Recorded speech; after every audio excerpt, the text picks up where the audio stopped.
Ежегодно 10 апреля отмечается День крымско-татарской журналистики. Именно в этот день, 140 лет назад, мир увидел первый номер крымско-татарской газеты «Терджиман».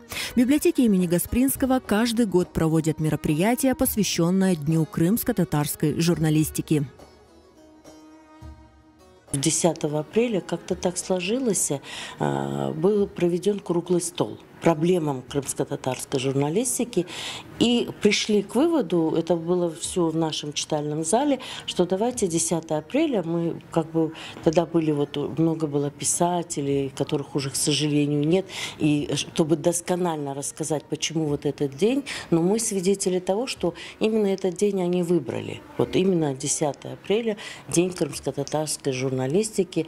И каждый год мы придерживаемся этой традиции и стараемся проводить и проводим. Читальный зал Национальной библиотеки полон гостями. Здесь собрались общественные деятели, профессиональные и будущие журналисты, студенты Крымского инженерно-педагогического университета имени Февзи Якубова. Для них провели краткий экскурс в историю возникновения Дня крымско-татарской журналистики и подготовили выставку лучших книг о журналистике. Сегодня мне очень понравилось данное мероприятие. Было очень интересно послушать о всех представленных книгах на презентации. Было много интересных книг, которые хотелось бы прочитать в дальнейшем. Некоторые из них были прочитаны, и кажется, что круто, что я их прочитала раньше, я о них уже знаю. Наиболее интересной для студентов стала творческая встреча, диалог с редактором, журналистом газеты «Голос Крыма» Гульнарой Челенгировой и писателем, художником, главным редактором сетевого издания «Культурная хроника» Шевкетом Кишвединовым. То, что касается крымско-татарского журналиста и крымско-татарской журналистики, когда идет диалог, возможно, даже с человеком не из Крыма, который совсем не знает ничего о крымских татарах. Есть такой в литературоведении прием, он называется прием минус, когда ты вроде не говоришь о крымских татарах, когда ты вроде не говоришь о Крыме, но ты сам по себе являешься представителем этого народа, и, соответственно, через тебя начинается взаимопроникновение культур.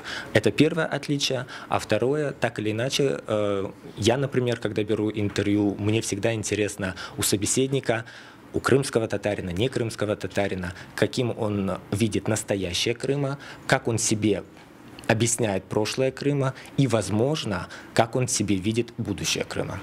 Мне кажется, через эту призму и нужно оценивать крымско-татарскую журналистику сегодня в том числе.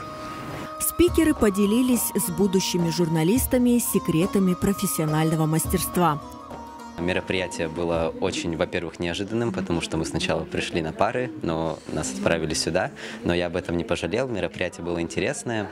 Очень интересно было послушать разных выступающих. И особенно понравилась концовка с Шевкетом Кишвединовым. Пришел к выводу о том, что журналистика – это как раз то место, где разные сферы охвачены, и можно себя во всем попробовать.